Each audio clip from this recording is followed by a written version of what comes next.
So if you open up your packet, it is labeled the 2011 Community Planning and Development Resources as amended. We do this every year. We have to amend our action plan because we are not good guessers and we never guess perfectly right on how much money we will receive from HUD. And so this year with the action plan amendment, on the front page you'll see that we are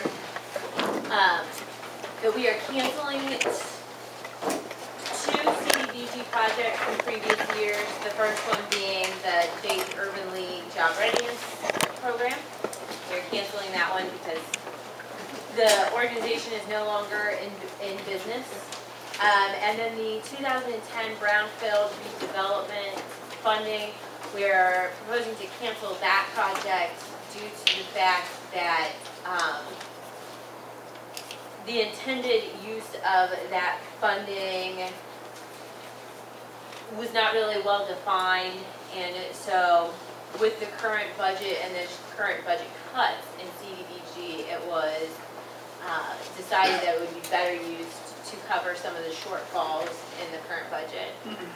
And we are also canceling a project from 2008 in Home, which was the JC Towers project, which did not move forward, and so we are canceling that.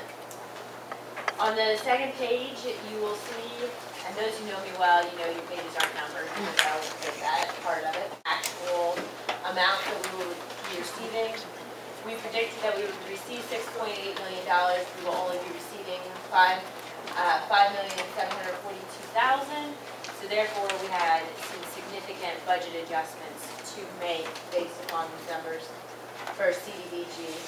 ESG, we received slightly more than we thought, and Home, we received about 10% less than we thought. If you look on page 3 and 4, these are where we are proposing to spend the funds. Everything is the same from the original, except we did change the amount that the different projects would be receiving. The main changes in the amounts that the projects would be receiving was that operating programs. So when we talk about operating programs, we're talking about funding the Division of Housing and Neighborhood Development, housing inspection, planning, community affairs, and the teen center. Those 5 projects all received a reduction in funding. Those mainly go to paying for staff, and they were reduced in order to help to balance the budget for this year. Made a slight reduction in the amount of funding for nuisance demolition. Part of that is because we do have other funding sources right now for demolition, and it was significantly more than we usually allocate for the program. And we did add 4 new projects. One is under Public and Social Services. It is St. Vincent Operating. That is for the St. Vincent Shelter for Women and Children on Apple Street and the St. Vincent Gateway Shelter for Men on Gettysburg.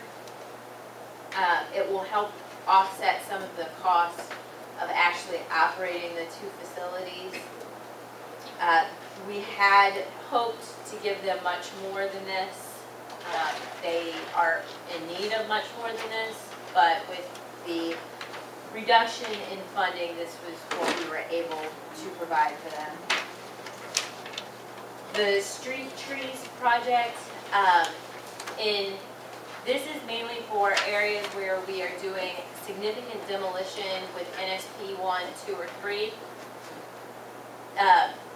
When they go in and demolish the houses, often there may be 3 or 4 houses on one block that are demolished, leaving kind of a huge gaping hole on that block where there's just absolutely nothing there any longer. And so when you look down the street, you see this great street line of houses and other structures, and then just blank. The street trees will kind of help to focus the eye a little bit better as seeing more of a clear line in the neighborhood again, not make it look as vacant or as empty as it may look otherwise. The community gardens is to help also with the vacant lots. We're transferring over ownership or leasing the land or donating the land in some cases to community groups or neighborhood associations or other organizations to do community gardens on those on those vacant lots. The biggest problem that people run into is that there is usually not a spigot left any longer for that lot. So when you start a garden, you have to truck in your own water or carry it from a neighbor's house or something like that. This would allow for a spigot to be installed on those lots so that people can then properly have water to water their gardens. It's $10,000. It's expected to do hopefully about 10 yards. That's about the cost for someone to come out and install it and tap into the water line. And I'm not a plumber, so I'm not exactly sure what all they do, but it would get them water access onto that property. The Phoenix Project Spray Park, this was actually an error on our part. We had committed this funding, I believe 2 years ago, to the Phoenix Project and forgot to put it in an action plan. And if you have not been out to the Phoenix Spray Park at Fairview Commons, it is gorgeous and it's wonderful. And maybe today after the meeting, it's 95, perhaps you would enjoy it. It is a very nice spray park, very well done. The kids are utilizing it, and it is a great amenity for the neighborhood. So we're kind of on this one playing a little bit of catch up to get that properly funded. Of course, you know, we funded the Phoenix Project with other funds back in 2005, 6, and 7 through CDBG, so this was in addition to those. The other funding has done great things in the neighborhood, including helping with the housing project, helping with the park, helping with different needs within the Fairview area.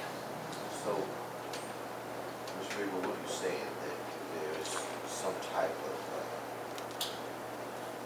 process that has to be completed for those funds that you said there wasn't an action plan done for? Right, so were we they encumbered, or were those funds out encumbered for the project? They weren't, well, yes, they were encumbered. We promised them, their budget was a little bit more than we had put in originally, so we said that we would allocate more CDBG. We did allocate that, but as we looked back, we had never put it into an action plan.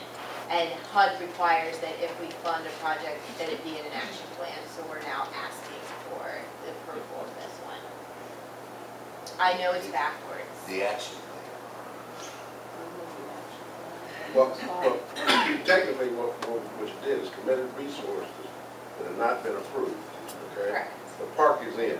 Now you're going back and cleaning up that process to make sure that you look to balance and you don't have to find anything. Did they clear it up some for you? Yep. Yep. We'll see that we did make some cuts. I got a question back on the floor. Has anybody thought about taking barrels, plastic barrels, tapping the fire hydrant and filling up those barrels with a whole lot less than $10,000?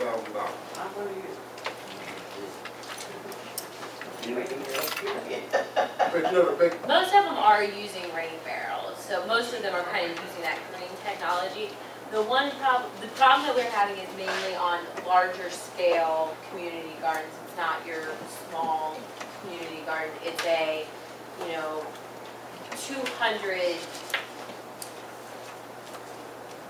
All I'm saying big. is, if you got the water barrel and there's an issue with getting water over a large site, you take and drop a pump in the water barrel, hook up a hose, and you spray all over. I mean, it's just, and maybe my cost idea is wrong, but I checked the cost on that. Because if you told me it's going to do, you got to do $10,000, my question becomes, okay, who keeps? Are you going to have a lock on the spigot so I don't go by as a kid, turn the water on, just let it run at night? But all the other facilities that we do We this community. have pre-arrangements with Ohio State Extension, and we're partnering with them to provide urban agriculture, so it's really on a bigger scale. And this is, we have the one side on Edmonds Moses where we partner with OSU Extension, we partnered with Catholic Social Services, who partnered with the Islamic Federation, and we had ethnic Sudanese people that are growing their own ethnic vegetables for their community. And so now the Turkish community is doing another garden over in Dayton. We have one over on Congress Street. These are much larger scale, and we're doing them with Ohio State Extension. So When you say larger scale, give me some idea of what we're talking I'm about. really bad on acreage. I mean, it's, Well, don't give me acreage, say city lot. It's usually like 3 to 4 city city lots, yeah. I mean, it's pretty, they're pretty sizable, and they're there for, you know, in fact, there's a business plan being developed for the one in the Turkish community there to be able to then sell this, you know. So it's not something that we can just depend on water, but that's a great idea with the barrels. In fact, there was supposed to be a Boy Scout that was developing a structure that would, you know, it's basically a roof on a structure so that you could then channel the rainwater into barrels and use that. So we've But looked at I'm all, a talking lot. about you use city water. So, I mean, the fire, you tap it on, you pour it in there, you untap it, we done. I know that on one of these projects, just the plumbing alone was like $2,000 to go in there and to do the sophisticated kind of irrigation that they're looking at. So this isn't a one-time thing, this is an ongoing urban agriculture. Okay. And most of them are growing from the beginning of April until late November. The raised beds. And so they plant different crops. They may actually do 4 or 5 harvests in a year from these raised beds. So there's all different scales. So I think that the rain barrels are a really good idea for smaller scale. That larger scale urban agriculture, I think, is probably more what you're trying to fund out of these. During this time of cuts, this economy period, who's going to incur the cost for this water? The city? Depending on what the arrangement is on each property, it's usually the property owners or the person who's doing the cultivating who is responsible for paying for the water usage. So there'll be a bill cut for it. Fred ought to pay it, because he don't have to file them lots no more. You Not an option. don't have to cut them vacant lots.